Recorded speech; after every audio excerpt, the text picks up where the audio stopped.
I never thought a simple name could create such a rift in my relationship, but here I am, standing at the crossroads of family dynamics and the yearning for self-identity. My name is Mia, a perfectly ordinary name that I've carried my whole life, yet somehow, my boyfriend's mom insists on calling me Princess. I know, right? It sounds adorable, maybe even endearing at first, but let me tell you, it rubbed me the wrong way. I mean, I'm all for playful nicknames, but there's something about being labeled as a princess that felt patronizing, especially coming from a woman I was supposed to impress. The first time I met Beth, Scott's mom, I walked into their cozy living room, filled with laughter and the smell of her famous lasagna. Scott introduced me, and she looked me up and down, beaming, and said, "Welcome, Princess. You must be the one who stole my son's heart." I laughed, played along, hoping this was just a passing fluke of warmth. But it stuck. Over dinner, she didn't falter, addressing me as Princess every chance she got, even as I self-deprecatingly corrected her, "Just Mia is fine." But the more I said it, the more she smiled as though I were merely being modest. It became this strange game, this insistence on seeing me through a lens that didn't feel like me at all. Fast forward to a couple of months later, and I finally reached my boiling point. It was a chilly Friday night, and I was about to join Scott and his mom for some takeout. As soon as I walked in, Beth turned her head, and with that wide grin, she exclaimed, "Hello, Princess. Ready for a royal feast?" I felt my stomach clench. My heart raced. It's not like I wanted to confront her, but something in me snapped. "Can you please just call me Mia?" The kitchen fell silent. Scott's fork paused mid-air, and his eyes were wide, as if I'd set off fireworks in the middle of a library. Beth's expression shifted from surprise to confusion, and then, slowly, to hurt. "Oh dear, I thought you liked it. I thought it was cute." She trailed off. My heart sank. I didn't want to hurt her feelings. But I felt so invisible, like I was wrapped in this blanket of a persona that wasn't mine. I took a deep breath, bracing myself. "I appreciate that you mean well, but it's just not me. I'm not a princess, I'm just Mia. And I want to be seen as me." I could feel the tension crackling in the air, a suffocating silence overshadowing the warm aroma of the lasagna. Scott shifted uncomfortably, and I could tell he was caught in the middle. He sighed, "Mom, I think Mia is just trying to make her own space in our lives." The moment hung heavy between us until finally, after what felt like an eternity, Beth let out a gentle sigh. "I'm sorry, dear. I didn't mean to make you uncomfortable. I'll call you Mia from now on." Relief washed over me, but then guilt sank in. Was I too harsh? Had I robbed her of her fun? Later that night, as Scott and I lay in bed, I whispered, "Do you think I overreacted?" He turned to me, brushing my hair back gently. "No, you needed to speak up. It's part of who you are. I love you for being authentic." I closed my eyes, accepting that love sometimes requires discomfort. I still felt a bit unsettled about how things would change between Beth and me, but I hoped this was the starting point for a more honest relationship. A week later, as we gathered for a family game night, I nervously walked in, stealing a glance at Beth. I braced myself for another princess, but instead, she looked up, smiled gently, and said, "Hey, Mia. Ready to kick some butt at Uno?" I smiled, feeling a surge of warmth. Maybe this was the bridge we needed in a relationship that could thrive on authenticity. In the end, I realized that asking to be called by my own name wasn't about being a diva, it was about claiming my identity. As I slipped into the familiar rhythm of laughter and light-hearted banter, I understood that sometimes, standing firm is what allows us to grow closer. In that moment, surrounded by the colorful cards and the comfortable smell of popcorn floating through the air, I felt a surprising sense of relief wash over me. Sure, there was an awkwardness that still lingered from my last confrontation with Beth, the way her face had hardened, if only for a moment, when I first brought up the whole Princess Mia situation, but now that felt like a small bump in the road compared to the joy of playing with my boyfriend, Jake, and his mom. As we began our game, I could feel the tension ease, replaced by the playful competition that made family game nights both charming and exasperating in equal measure. With each round, I caught myself stealing glances at Beth, who was animatedly counting her cards, her laughter ringing out with each draw that wasn't what she'd hoped for. I marveled at how her jovial nature seemed to melt any lingering awkwardness I had been carrying. "How about a little wager?" I suggested, half joking, as I threw down a wild card and let the red skip across the table. "Loser does the dishes." Beth raised an eyebrow, the competitive spark igniting in her eyes. "You're on, girl." The energy fizzed between us as we rallied to see who'd end the night victorious, whether it was my careful strategy or Beth's exuberance that took the win. I forgot momentarily about the years and expectations that often hung uncomfortably between us. Yet, still, the question of my identity lingered in the back of my mind. I thought back to that uneasy conversation in the kitchen just a week ago, where I had hesitated, yet ultimately decided to stand up for myself. I'd never wanted to be confrontational, but being called princess felt like I was being funneled into a box that didn't fit. As much as I appreciated all the love Beth had poured into making Jake into the wonderful person he was, I was my own person, and that deserved to be recognized. As the night wore on, something seemed to shift in Beth's demeanor too. She started to share more stories about Jake's childhood, how he'd once spent a summer building a treehouse in their backyard and how he had stubbornly insisted on decorating it with stars and a neon green paint that he'd picked himself. Hearing these anecdotes not only brought me closer to Jake, they lured me into Beth's world, deepening our connection. After a few rounds, Beth laid her cards down with a flourish and looked straight at me, determination etched across her face. "All right, Mia," she began, the tender lilt of her voice interrupting my thoughts, "I think we need to have a real talk." My heart sank a little. Had I overstepped after all? Was it too soon? "Let's do it," I replied, summoning my courage. She smiled again, but this time there was a vulnerability beneath the surface. "I know I can be a bit old-fashioned, and princess was just how I thought I was connecting with you. I truly care about you, so I'm sorry if it's made you feel uncomfortable." The words hung in the air, and in that charged silence, I realized we were both learning in that moment. "I appreciate that, Beth," I said, feeling a swell of warmth toward her. "I really do value our relationship. I just want you to know the real me, Mia, who's not just Jake's girlfriend but someone you can let into your heart, too." Her eyes softened as she nodded, and a new understanding blossomed between us. "Then let's figure that out. Call me whatever you want, just as long as it sounds like we're a family, growing together." I've often noticed how the most awkward moments in life can blossom into the most beautiful connections if we allow ourselves to address them with honesty. As the evening came to a close and we both recognized the earlier tension had melted away, I couldn't help but reflect on how freeing it felt to claim my identity not just in front of Beth but also for myself. Later that evening, as I headed to the door, Jake wrapped his arm around my shoulder. "I saw that," he said with a teasing grin, "the way you two were just vibing. I'm so proud of you." I squeezed his hand, and the warmth of the night lingered in my heart. "Thanks, Jake. I think we're getting somewhere." Even as I walked away from the house, I understood that family dynamics could be messy. They could get bruised but also healed in ways I never anticipated, sometimes just by the act of speaking your truth.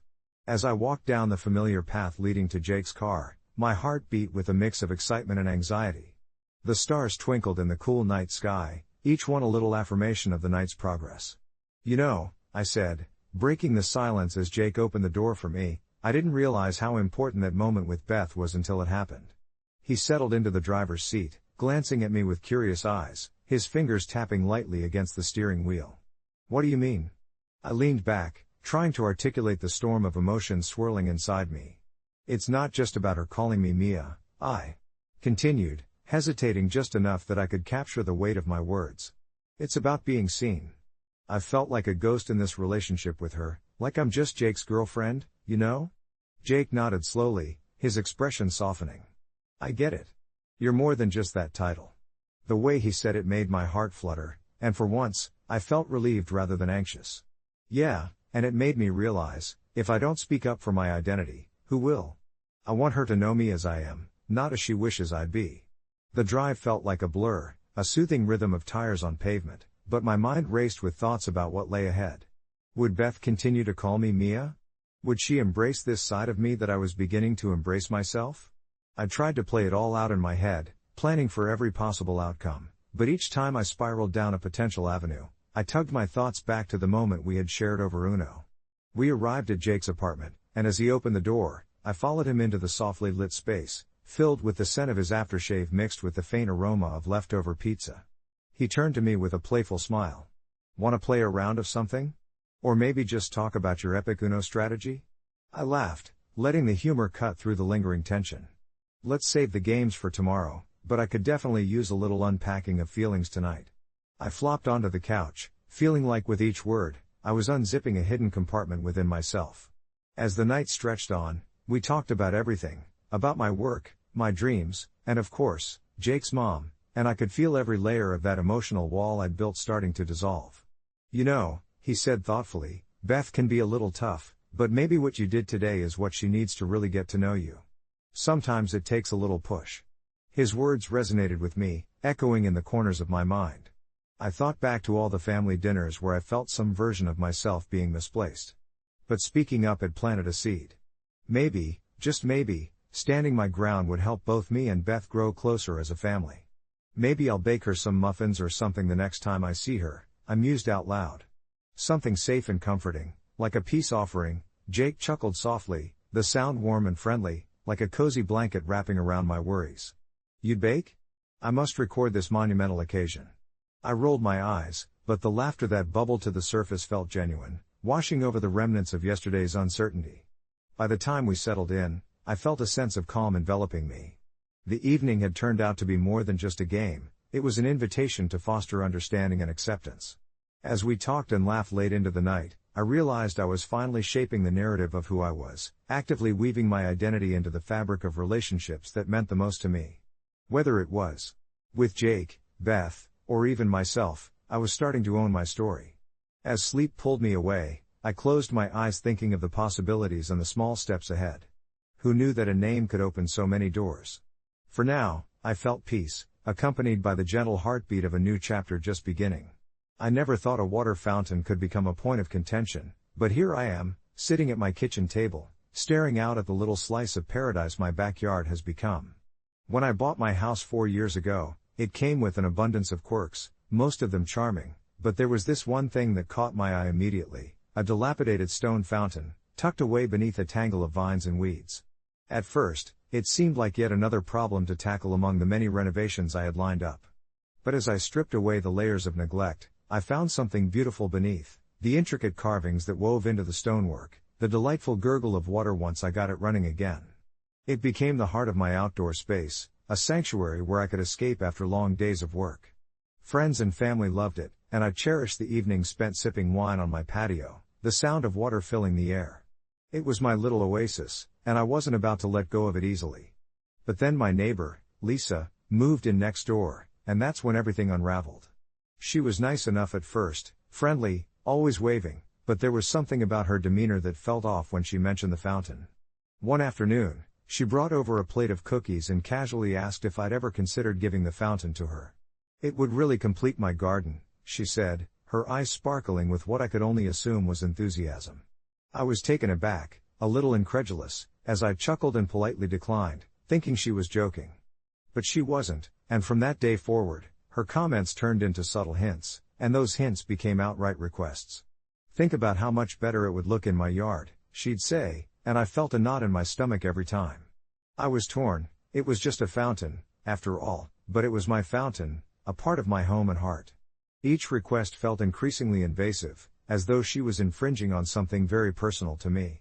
I contemplated various ways to approach her, to explain that it wasn't just about the fountain itself, but about the memories it represented, the peace it brought me after some tumultuous times in my life. Then one evening, she blatantly asked me, "Are you really going to hold on to that fountain forever? It's just sitting there gathering dust." Her words felt like a slap. I could feel my anger bubbling up, fueled by her brazen disregard for my feelings. I tried to explain how much it meant to me, how it represented a fresh start after a tough chapter, but she interrupted, insisting, "You can get another one. It's not like you can keep it forever." We exchanged words, and for the first time, I let her see the fierce protectiveness I had for the fountain, my voice trembling as I said, "I don't want to part with it." She rolled her eyes, and I knew then that we were no longer just neighbors, we were adversaries.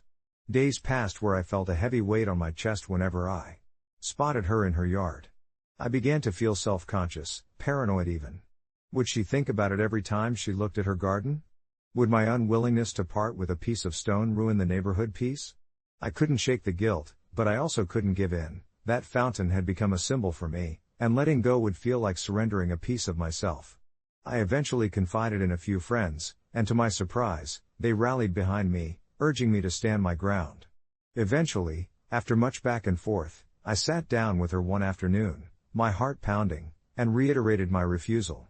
"You can't just take what isn't yours," I said, and to my shock, she seemed to soften. She admitted that she was frustrated she didn't have a fountain of her own, and in that moment, I actually felt a twinge of empathy. It wasn't just about the fountain for her, it was probably about wanting something beautiful to make her feel at home too. We ended that conversation on a truce of sorts, more respectful but still a little strained. All these months later, I still feel the weight of that moment, of the decision I made, but I also see the value in what I chose. Preserving my sanctuary was about safeguarding my peace. I found solace in the knowledge that home is not just about the physical space, but the emotions tied to it. It's now been a year since that awkward confrontation, and Lisa and I have made an effort to bridge the gap. We wave at each other, and I even invited her over for coffee a few times. I can't say we'll ever be best friends, but at least we're civil.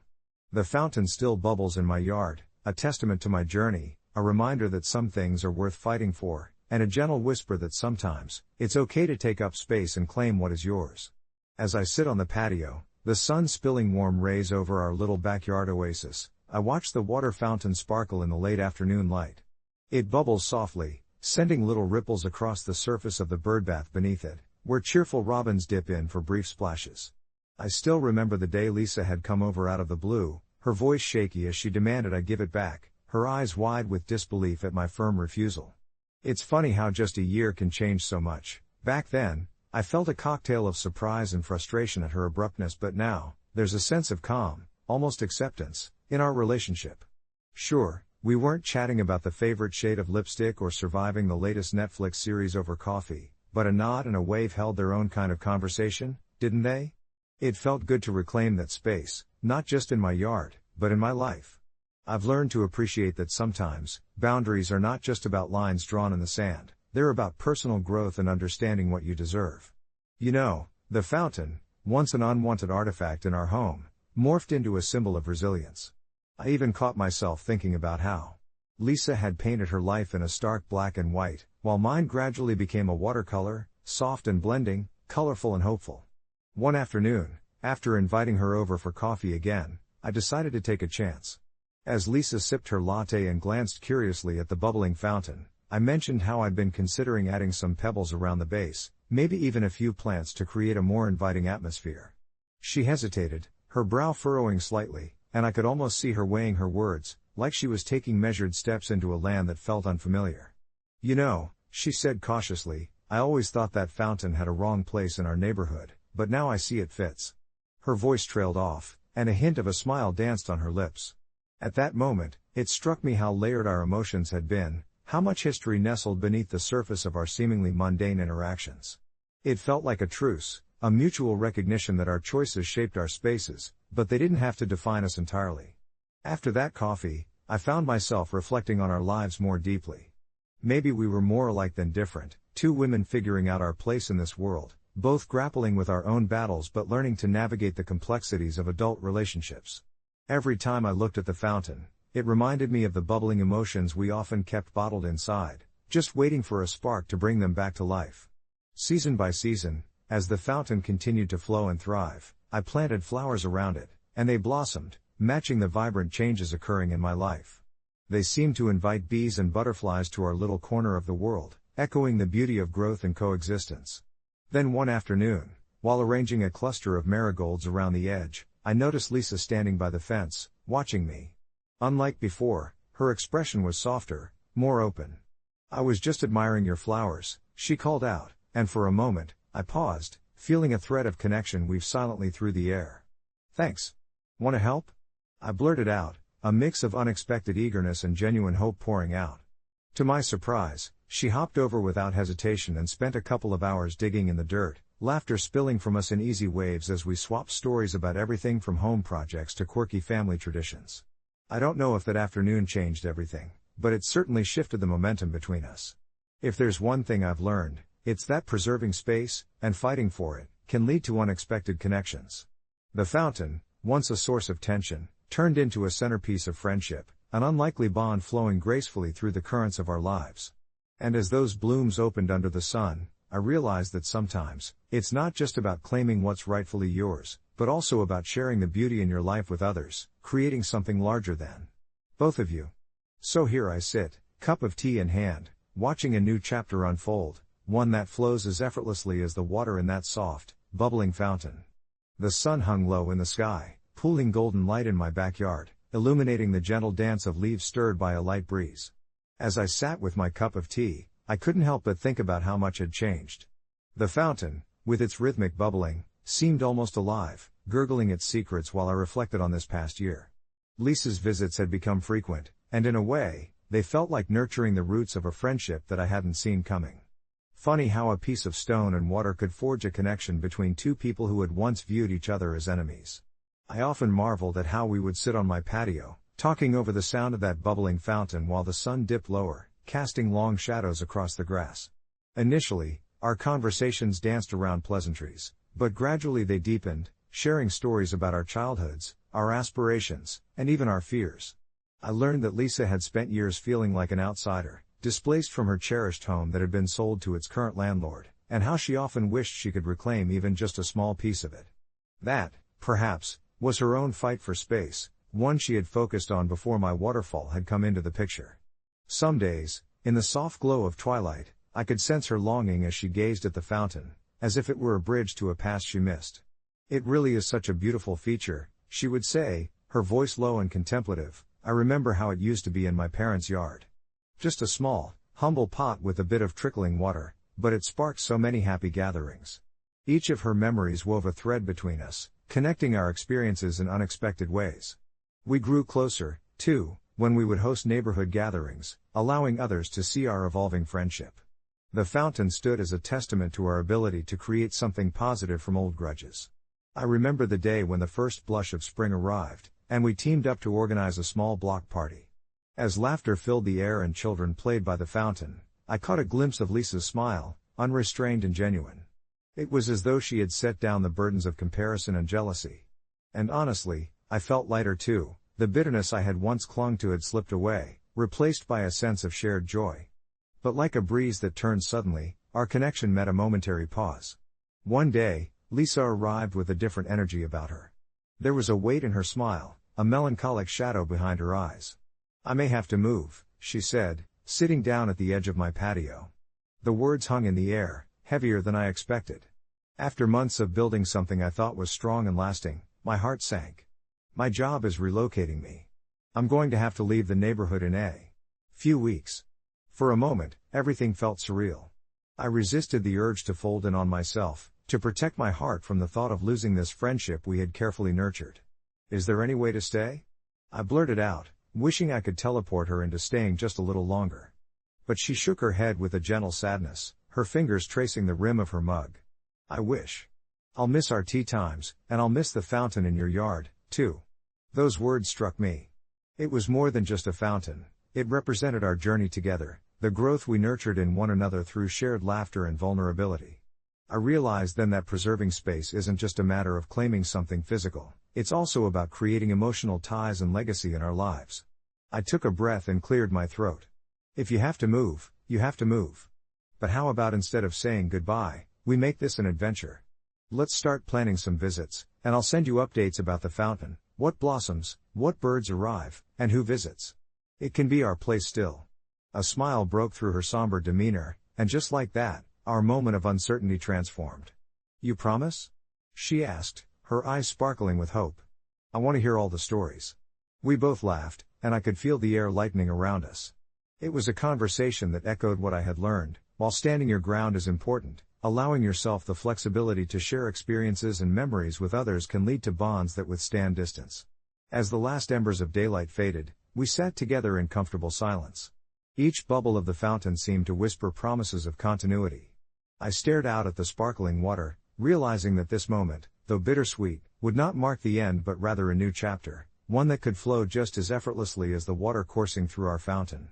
And as I watched her leave that evening, the warm glow of a blossoming friendship buzzed around me like the remnants of sunlight. Even if space would separate us, the connection we forged would carry on, a reassuring flow that time would not dim. "I don't want to drive with you in the car." Those were the exact words that almost escalated into a full-blown meltdown one Saturday morning as my wife, Liz, and I stood in the kitchen, me absently sipping coffee and her packing the picnic basket for our long-anticipated family outing. Just to clarify, I wasn't saying I didn't want her in my life, it was more about the roller coaster of emotions that driving together managed to bring out in both of us. You know how every couple has their things? Ours seemed to be car rides. Every trip somehow transformed into an arena for argument, highlighting all the petty grievances that usually simmered under the surface. Most days, I didn't mind driving her around, but the last few outings played out like a highlight reel of our little squabbles, her getting anxious over how I drove, me getting irritated with her constant directions. Then came that fateful trip to the farmer's market, where a simple misunderstanding led to a shouting match over directions and somehow spiraled into accusations about who cared more about the event. I remember the tension sitting heavy in the air long after we parked, the bustling sounds around us drowned out by that uncomfortable silence lingering between us. So, one morning during breakfast chatter, she casually asked if I would drive to her sister's house that weekend. My heart sank, and I felt those familiar knots tightening in my stomach. The previous outings had left me drained and worn down, and I just snapped. I wasn't proud of it, my tone might have been sharper than I'd intended, but I couldn't help it. The idea of getting into that car with her again filled me with a sense of dread.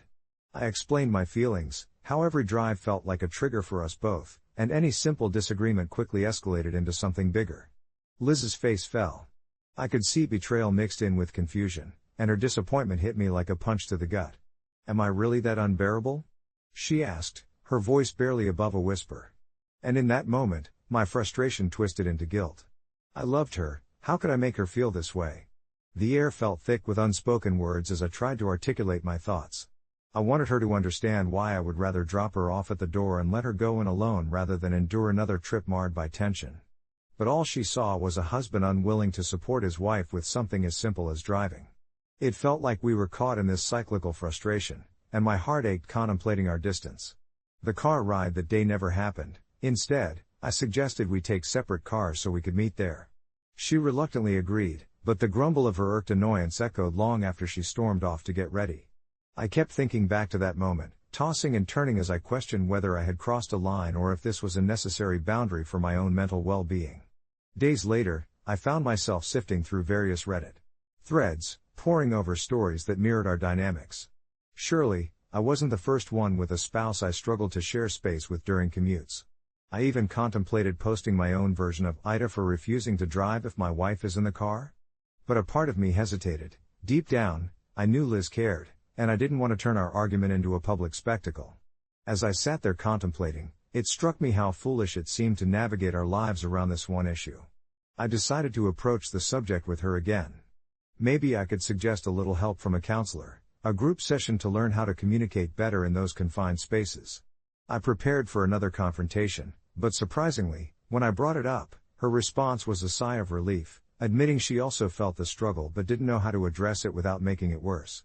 It was a small victory, one that reminded me that love is more than just beating around the bush. It sometimes means having those awkward conversations, even when they make your stomach churn.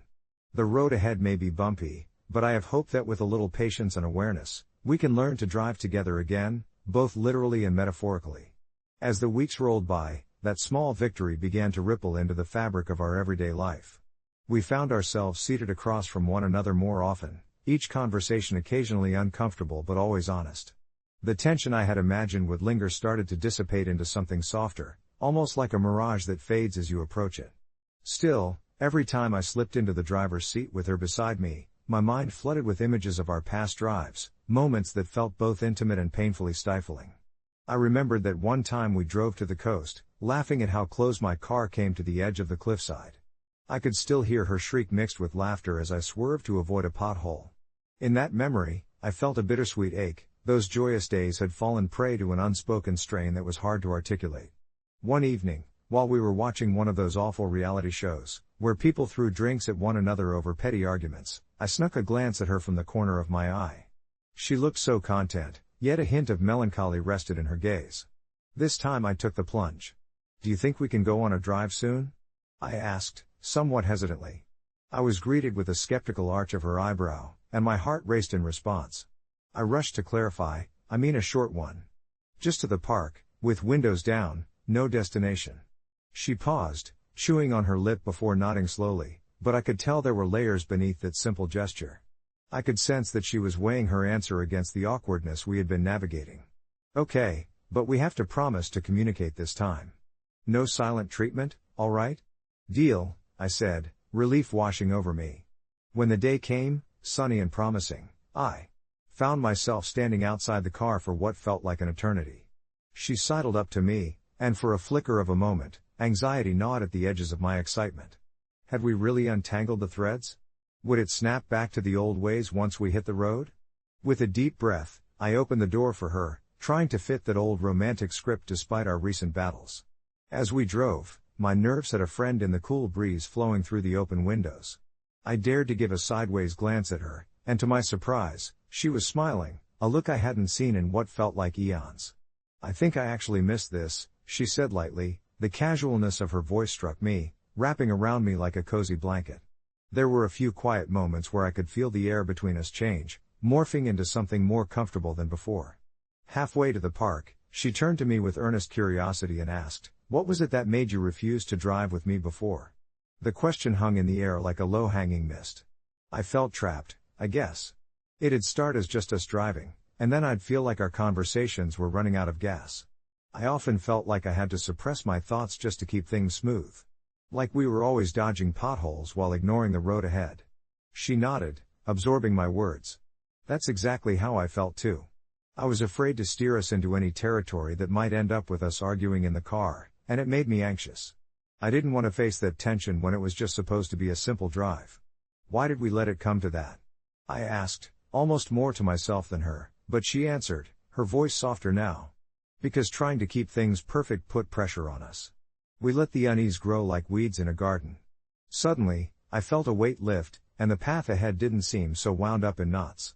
This drive was no longer steeped in fear, but in reflections of moments we both cherished, nestled in between the unspoken worries. The park was just ahead when she reached for my hand, and I turned to see her looking at me with an openness I hadn't realized I was yearning for. "Let's not keep dodging the bumps anymore," she said, squeezing my hand.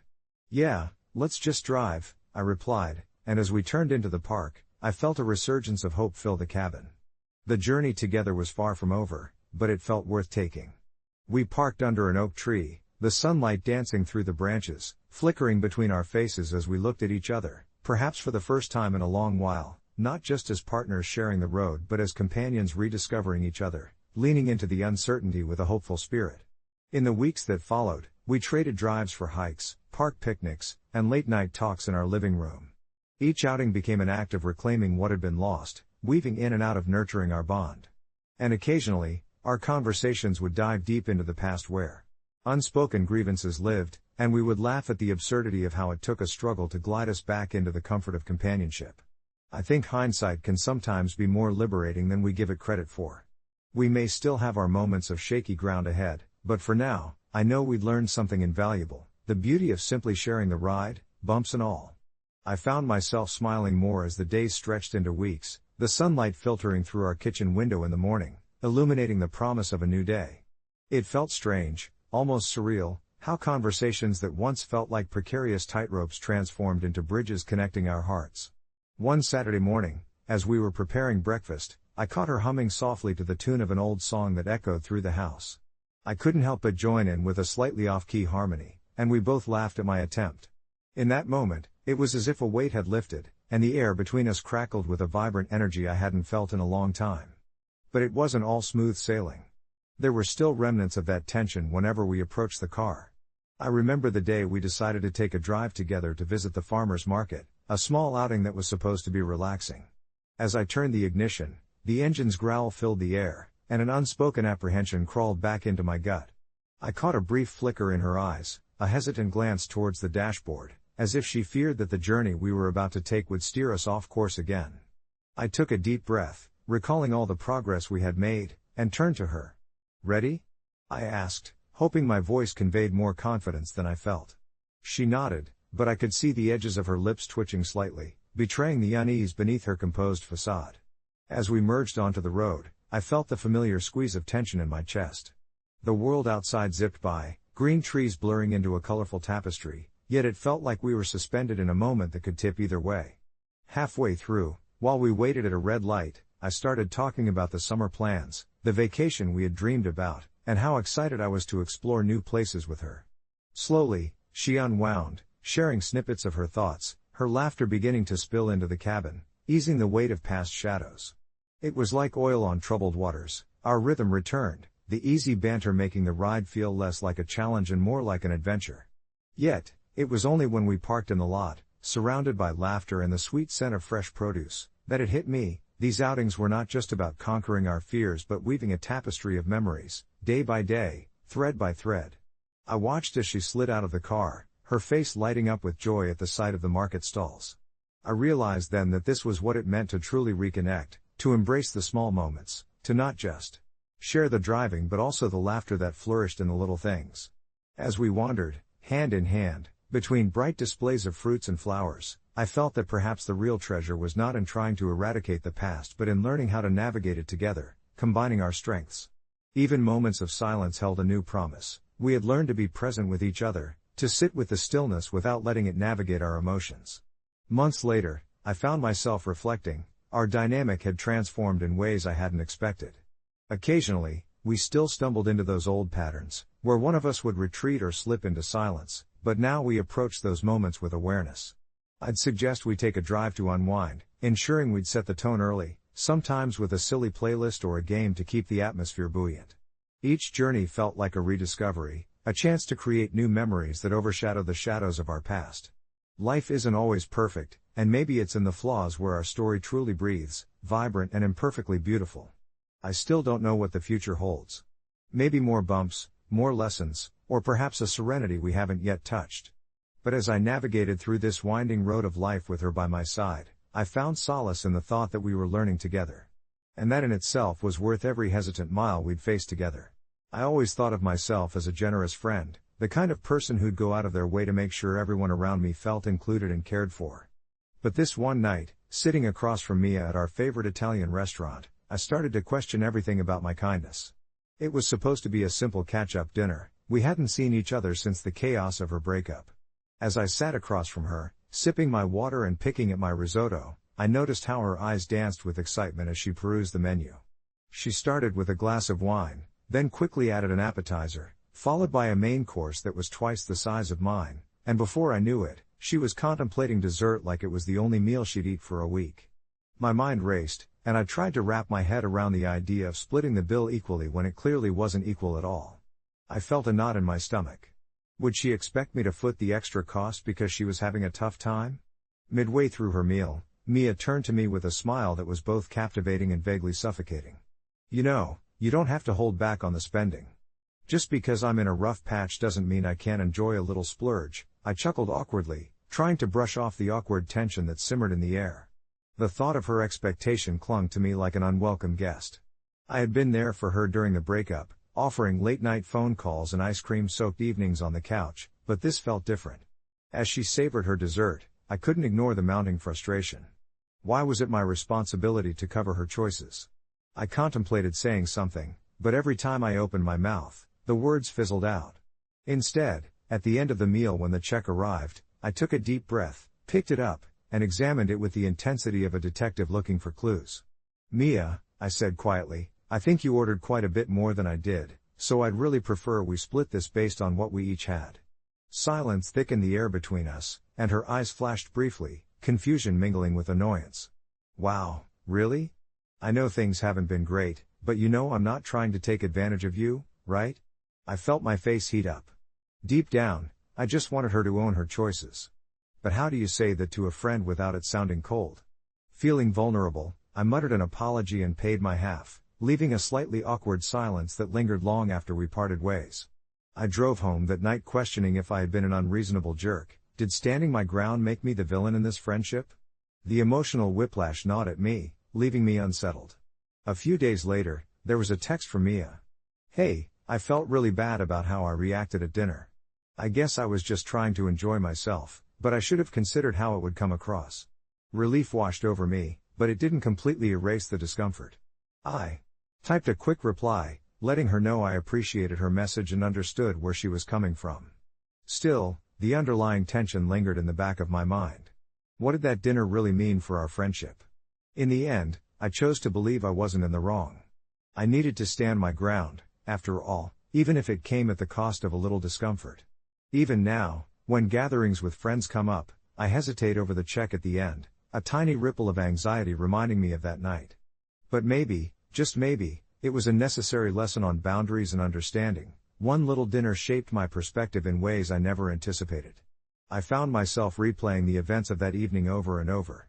It was a simple enough dinner, really, a casual meet-up to catch up on life, just the two of us, at that cozy little Italian place we loved. The laughter and easy conversation flowed naturally at first, like it always did. We reminisced about college years, the ridiculous antics of our late-night study sessions. I even managed to muster up the courage to broach the subject of the latest guy she was dating, her eyes lighting up as she described him. But as our plates cleared and the night wore on, the tone shifted just a bit. She, vibrant and enthusiastic, seemed to let the moment carry her a little too far. "Let's order dessert," she'd said, her eyes glinting with excitement. I nodded enthusiastically, not wanting to dampen her spirit. We shared a slice of rich tiramisu, layers of coffee-soaked sponge and creamy mascarpone. It was heavenly, and I had no regrets. But then she casually suggested we grab another one, and before I knew it, our waiter was hurrying back to our table with yet another dessert. The check arrived, and I felt my stomach knot. It had jumped up to a shockingly high number. I chewed on my lower lip, glancing at the bill while she was still blissfully absorbed in her dessert. "I'll get this one," I said, quickly calculating how much her extra choice would add up to my share. When she turned and smiled, her fork paused mid-air, I felt a rush of annoyance rise in me. "Wait, are you serious? You want me to cover your half?" That was when things went a little sideways. She shrugged unapologetically, her casual demeanor doing nothing to soothe the tension in my chest. "Come on, we can split the dessert. It's only fair." But it felt wrong, like she was assuming my generosity was inexhaustible just because we were friends. I froze, emotions twisting in my stomach. Was I being selfish? Was it about money, or was there something deeper here? We both worked similar jobs, but her recent trips and excessive spending on shoes and other luxuries loomed in my mind. I had to think of my own budget too, especially after I had recently decided to save for a trip I had always wanted to take. Eventually, I moved past it. "No, I can't cover that. I'm good, but this was your choice," I said firmly, my voice steady, but I could tell my resolve surprised her. She frowned, her smile fading, and for a moment, I thought I caught a glimmer of disappointment. "You'd really make me pay for my own dessert?" she replied, the tone now tinged with something sharper than mere surprise. "I thought we were friends." "Friends share everything," I sighed, frustration bubbling just below the surface. "We do, but not everything is fair game. I'm not okay with paying for something I didn't eat." The silence in the air between us felt heavy, almost suffocating. The laughter that had filled our previous conversations drifted away, leaving behind an awkward tension that both of us were too stubborn to break. I could feel the weight of my decision, and as the server returned, I forced myself to say, "Let's split the bill then." I didn't want an argument, I wanted my friend back. She nodded curtly, and I swiped my card, feeling the sting of the moment settle like a stone in my gut. Even in the days that followed, it's like I was reading subtext where there was none. Texts were slow to arrive, and when they did, they felt less charged with warmth than before.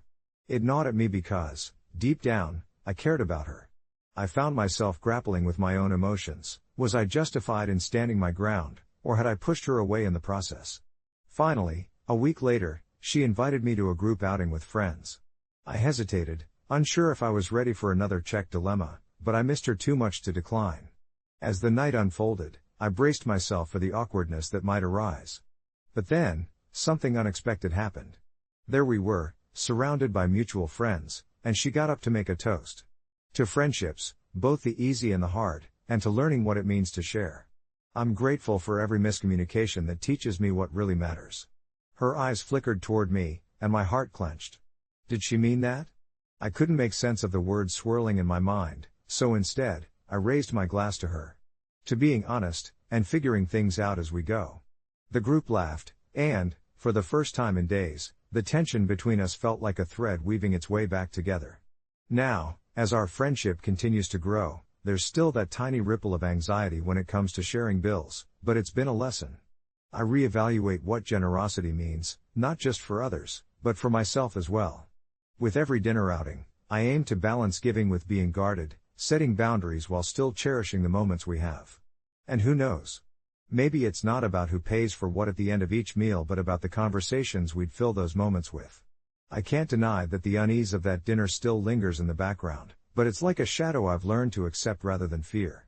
When Elena texted me again, suggesting we grab lunch at our favorite cafe, my heart did a little dance of excitement and anxiety. I could picture the sun streaming through the windows as we settled into our usual corner table, a cozy nook filled with mismatched chairs and a menu bursting with options. The day arrived, and as I walked in, the smell of fresh brewed coffee enveloped me. Elena was already there, twirling a strand of hair around her finger, a smile lighting up her face. We exchanged our usual pleasantries, and I could feel the past wash away like the fleeting aroma of cinnamon in the air. We fell into easy conversation, sharing stories about our week, the highs, the lows, the mundane details that made us feel alive. It felt good, familiar, like slipping into an old pair of shoes, worn but so comfortable. Then came the time to order. I knew I was being cautious as I scanned the menu, mentally calculating prices, almost hyper-aware of how much a salad versus a rich, creamy pasta dish would cost. The last thing I wanted was to relive that evening at the Italian bistro. When the waiter arrived, I opted for a simple sandwich and water. There was a flicker of worry when I noticed Elena, gleefully pointing to the burger, loaded with extras, and the decadent chocolate cake she insisted on getting for dessert. "Come on. Live a little," she teased, nudging my shoulder playfully. I forced a grin, but inside, I couldn't help feeling that familiar tension creeping back. As we ate, every delicious bite of her burger seemed to weigh on my mind. Did I seem cheap for not indulging like she did? Should I even care? We talked about everything, plans for the weekend, her new project at work, and my recent obsession with gardening, while I tried to focus less on the bill that would eventually come. But deep down, I started to feel that knot of resentment again. Why do I always have to be the one drawing the line? Isn't friendship supposed to be about sharing joy, not just money? After we polished off the last bite of cake, Elena insisted I share with her, saying it'd be a crime not to indulge in dessert together. I felt a pang of guilt for not just letting loose and enjoying the moment. But when the bill arrived, I braced myself. I scanned the total, and my heart sank. It was more than I'd budgeted for. I barely had money left for groceries this week. I took a breath, feeling the tension mix with guilt. "Okay, look, I'll cover my part," I said this as nonchalantly as I could, trying to maintain that light-hearted spirit our lunch had encapsulated, even as my nerves unraveled. Elena frowned, her brow furrowing a bit. "Seriously? You know I wanted to treat you today, right? It's just lunch." A part of me felt relieved at her insistence, even if it stirred something deeper. "I know, and I appreciate it. But really, I'd prefer to split it this time. I'm tight on cash this month." She paused, her expression softening as if she finally understood. "Got it. I was just having fun and wanted to celebrate our friendship, you know?" I felt a rush of warmth. "We can still celebrate without spending too much, right?" Her eyes sparkled. "Right. It's about us, not the money." In that moment, everything clicked. We weren't just friends balancing bills, we were two individuals learning to navigate the complexities of generosity and boundaries together. The anxiety still flickered at the back of my mind, but now it felt different, like a reminder to keep communication open and honest. As we finished up, we walked outside into the crisp afternoon air, laughing over who would win in a race to the nearby park. I realized how freeing it was to keep the conversation light and tethered to experiences rather than expenses. Maybe this was the real lesson. It's okay to set my boundaries while still savoring the joy of connection. Sure, there would still be bumps along the way, and those small ripples of anxiety might never fully dissipate, but I was learning to ride the waves instead of letting them drown me. And sometimes, amidst the laughter and love, that was enough. I never thought I'd be caught in the middle of a family drama, but here I am, standing in the kitchen, staring blankly at the pasta that didn't really seem to care about my life decisions. My dad had been married to Linda for about 3 years now, and while I'd tried my best to welcome her, I always felt a twinge of discomfort every time she tried to step into the role of mother in my life. It wasn't that she was a bad person. In fact, she was often kind and even funny at times, but she could never replace the void my mom left when she passed away when I was just a little kid. That morning, Linda had taken a moment to sit me down and remind me how important it was for us to bond as a family. "We need to create our own traditions, sweetie," she said, her voice warm and hopeful. I nodded, mostly just processing the fact that I had burned my thumbs while cooking. But inside, I felt like I was being backed into a corner. When she started telling me stories of her upbringing, sharing her formative moments, it felt invasive, like she was rewriting the narrative of my life without asking for my input. It came to a head later that evening when, after dinner, she asked me if I would call her mom at least once, just to make her feel special. My heart was racing, and without thinking, I blurted out, "I'm sorry, but you're not my mom."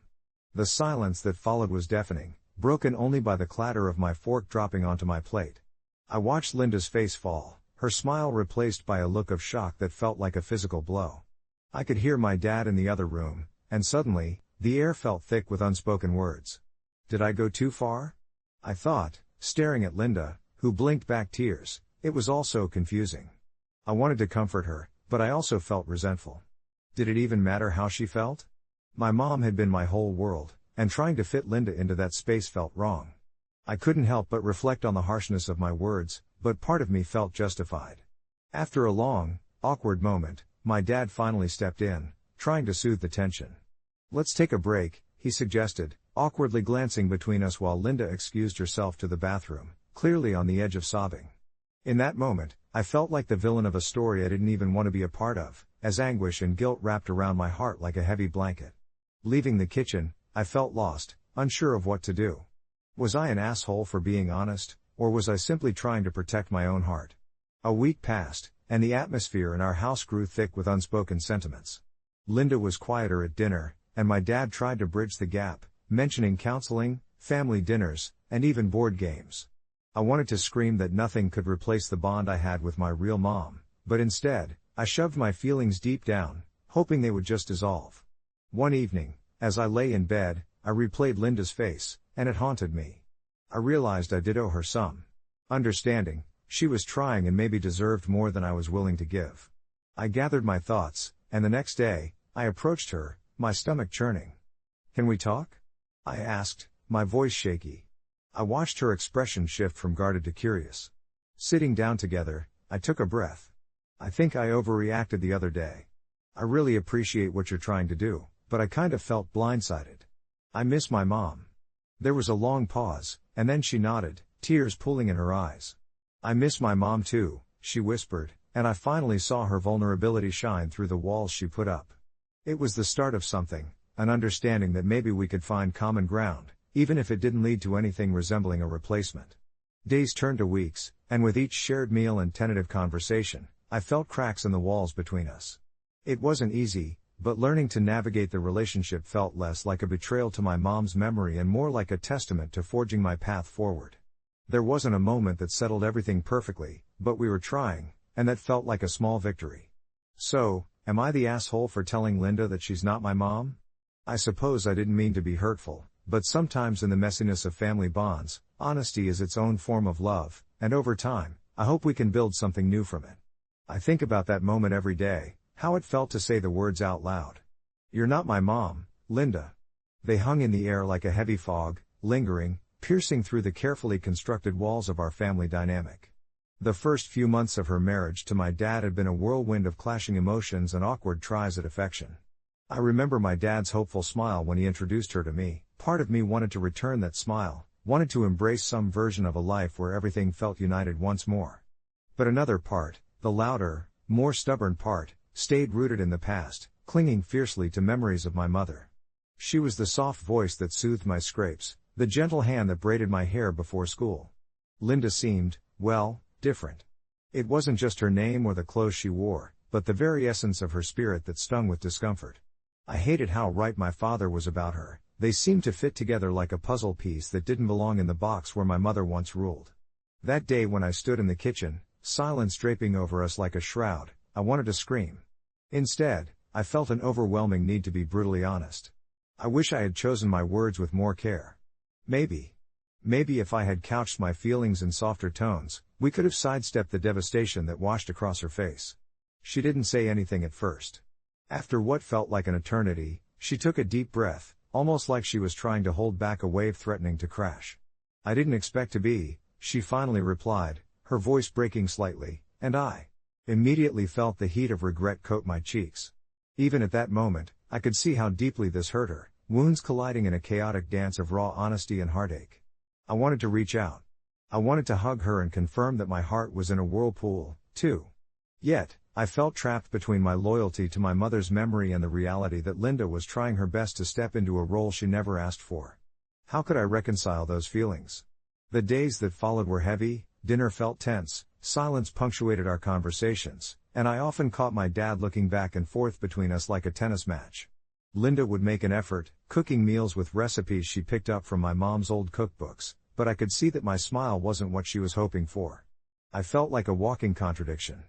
I loved my dad and wanted him to be happy. I wanted to thrive in this new reality, yet I resisted every attempt Linda made, seeing each one as an encroachment on our shared past.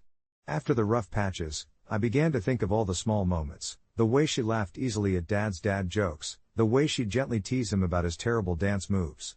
It made me search for the good, the genuine attempt to bond. The only way I could make sense of the situation was by journaling, pouring out my confusion and anger onto the pages nightly, letting my thoughts run wild before they bundled into knots of resentment in my chest. It was therapeutic, though sometimes heavy. I penned my memories with my mom, sketched out the ways I still missed her.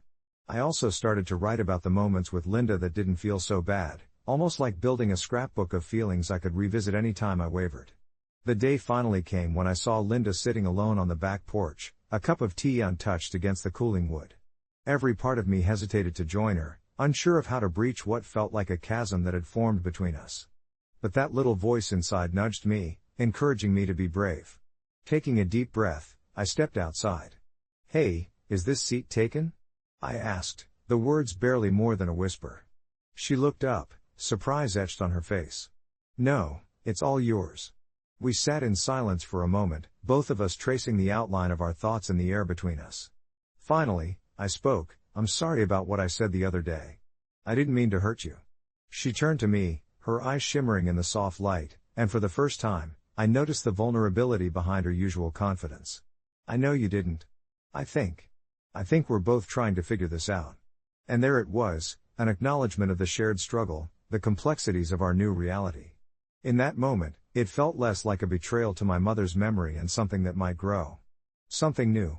It began to dawn on me that it was okay to have space in my heart for both Linda and my memories of my mom.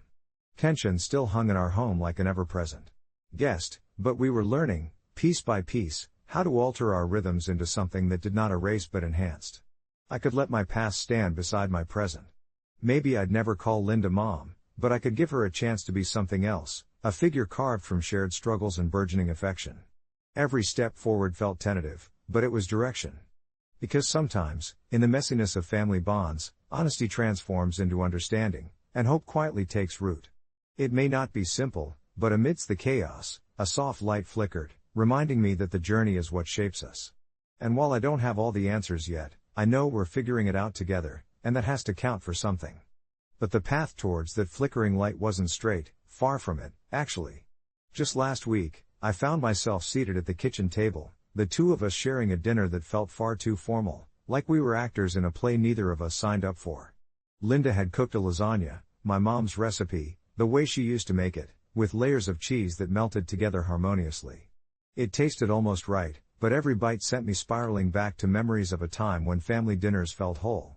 Chewing was just a cover for my thoughts, and when Linda leaned forward, her plate halfway to her lips, I braced for impact. "You used to love your mom's lasagna," she said, the corners of her mouth betraying a hopeful smile. It wasn't the first time she'd tried to nudge open that door, and my stomach twisted. I blinked hard, feeling this chasm that was all at once shrinking but still wouldn't budge. "Yeah, I did," I replied, trying to keep my tone even. "Maybe we can," she started, but I cut her off. It doesn't feel the same now," I admitted, the words slipping out like shards. Regret washed over me immediately, but Linda hardly flinched.